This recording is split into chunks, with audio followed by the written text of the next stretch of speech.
Hey guys, it's Brittany and Katie with the Q Team back from Rochester, New York, and today we're here to talk about, does having an open house make sense for you when you're selling your house? Yes, so we have we like to really dive into a lot of the topics that Sharon and Brad, our listing specialists, get from sellers. And a lot of times when they list a house, they're like, are we gonna have an open house? When are we gonna do our first open house? And we like to educate everyone about the pros and the cons to doing them and really kind of fine tune, does an open house make sense for you, your listing, the time of year, etc. Yep. So first, what I'm gonna start with is if your house is in a hot price range, an incredibly desirable neighborhood or location or school district, yes, an open house probably makes sense for you, especially since you're probably getting bombarded with showing requests. Yes. That North Whitton area recently in Rochester has been a absolutely hot market. We've seen open houses be very successful there. Yep. Just because there are a mass amount of people that want to see it. It can be more convenient for your schedule to allow a mass amount of people to see it at one time versus 8 trillion showings, which sometimes happens. Another reason that an open house might make sense for your listing is that if somebody's working with an agent, they're going to schedule their own showing. They're going to schedule a private showing. They're not going to wait for an open house. But there are a lot of people out there who are casually house shopping. So that means they're browsing the internet. They're going to open houses here and there.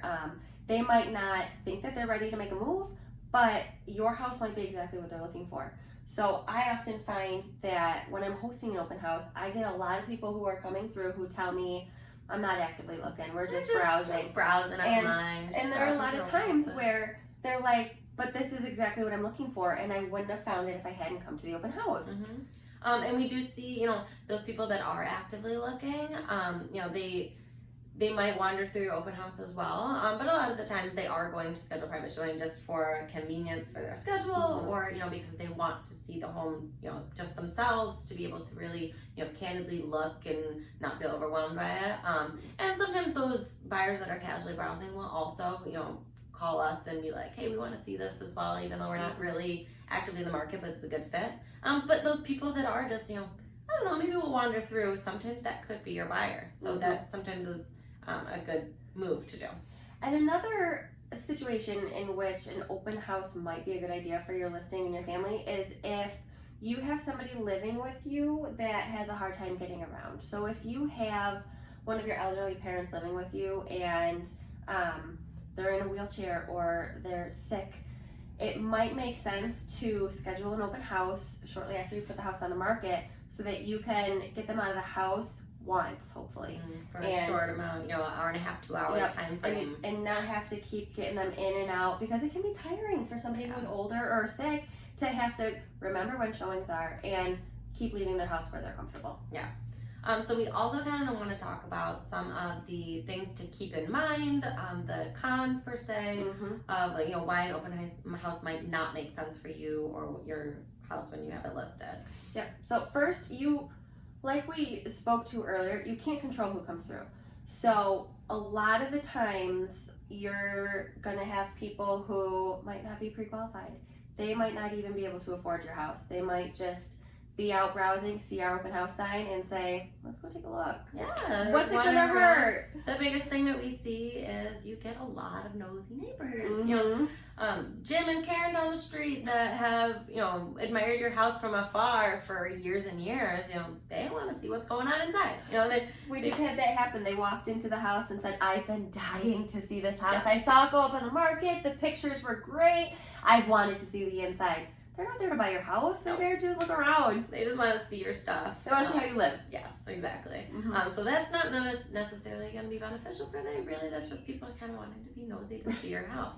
It happens. Yeah. It's inevitable. I think the biggest thing that we see, and especially as buyer's agents, it's really, really important for us to make sure that we have qualified, pre-approved, ready, serious buyers that are looking at homes. We understand that you're putting people out when they have to show their home.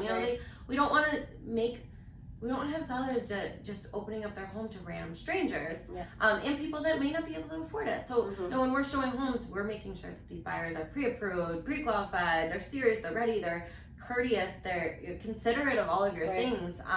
Whereas in an open house, you can't control that. And that's where a showing might be more beneficial Mm-hmm. than an open house, because we're doing the pre-screening for the buyers that are coming through and we schedule a showing. And also, when we show the house at an individual showing, we're walking through with them. So that brings us to the next point. At an open house, the agent who's hosting it always does their best to keep an eye on everybody that's going through the house. But if 3 or 4 groups come in at the same time, it's impossible for one person to keep their eye on all of those people walking through.